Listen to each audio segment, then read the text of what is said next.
All right. So, welcome to the Tales from the Trenches Tuesday. Today, I am so honored to have my friend and colleague, Barbara Crook, with me.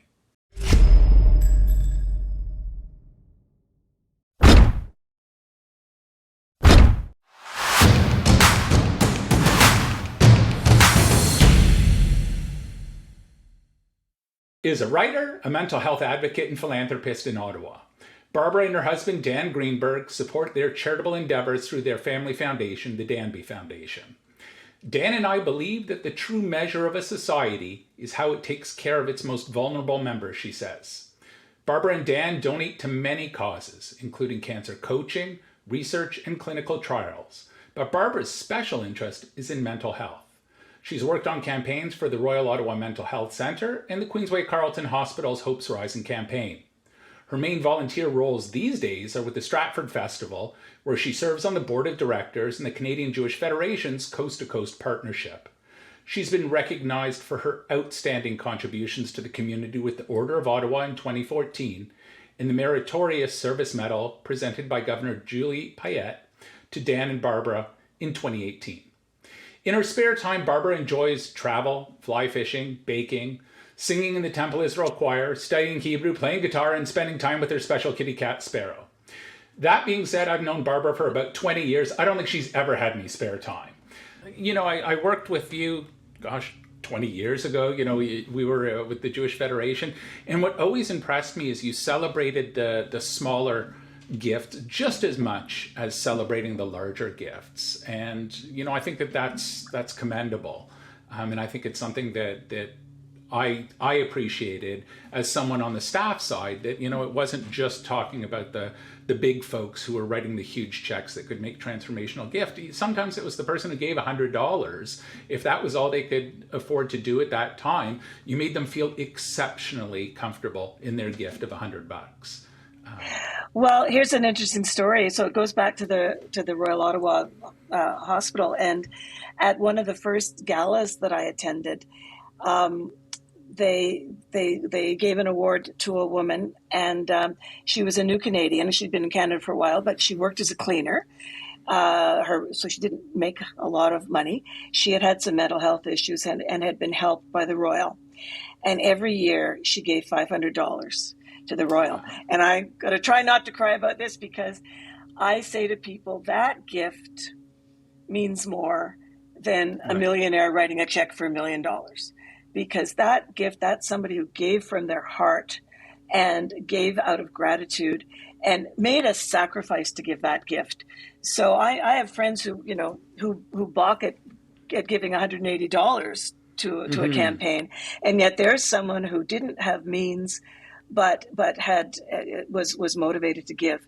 And the other side of the coin is we have been able to make some relatively small gifts that have also been life-changing. There was a case of a researcher whose all of her grants had expired at the same time, and she was going to have to close down her lab, which would have meant losing all sorts of wonderful cancer researchers.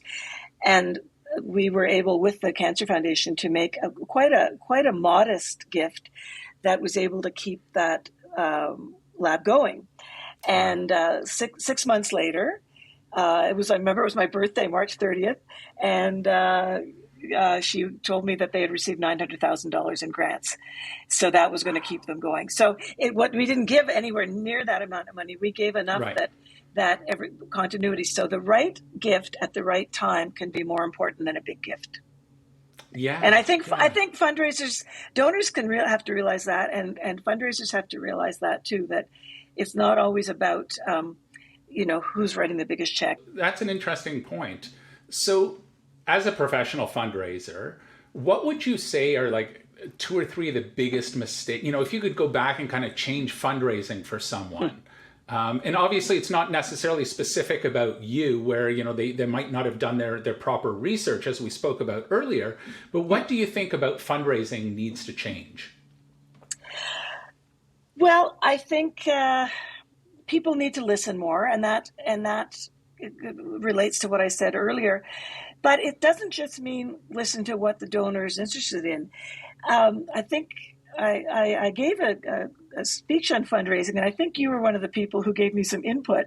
And I can't remember if it was you or somebody else, but they said no doesn't necessarily mean no forever. Yeah. No can mean no right now. And again, if Right. you've got an endowment and you're investing from the interest, you may not have the cash flow to make a major gift.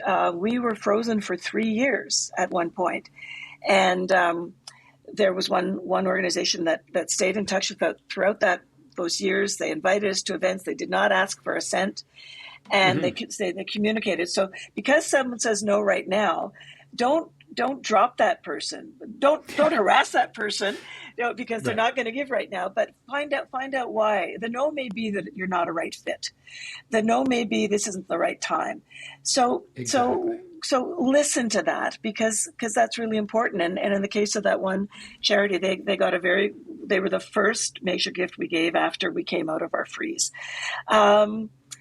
So And that's amazing, because so many times people just kind of think, oh, they're no, so hands off, and it's no, Yeah. it's not right now, right? Or it's not in right this now. budget, could be in the next budget. Yeah. But to kind of drop a donor yeah. doesn't make a lot of sense. No, and especially because if there's not a connection to the cause, and we try to be honest that we'll Right. say this really isn't among our priorities. So that's a different kind of no. But you have to listen to that, and you have to respect that. Staying in touch after the donation is very important. Yeah. It's easy to take the money and run, but it's really nice to have updates and briefings. And we made a donation to one of the universities I attended, and they put together a beautiful color brochure of photos and testimonials from the students who had been helped by the gift. And it was so personal and so wonderful. And, Wow. it required work on their part, not a huge financial output, but it was so special. And I actually shared it with a couple of the other organizations we deal with, because I said, look at this way that we were thanked in such a special way. Right. That's amazing. So my last question before we kind of cut off is a legacy. So what legacy do you and Dan want to leave for the Ottawa or Canadian or the world? What legacy do you want to be out there? On a personal level, I would really like to think that people with mental illness going forward will have more options because of gifts that we have made and because of advocacy that we have done. When you're a mental health advocate, people come to you with their stories.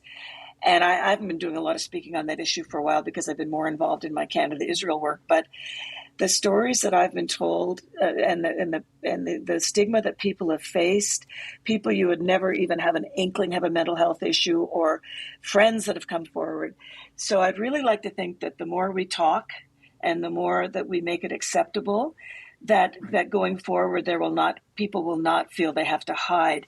People will not be afraid to tell their employer that they have a mental illness, and that coworkers will accept things like that. I also would love to see more treatment.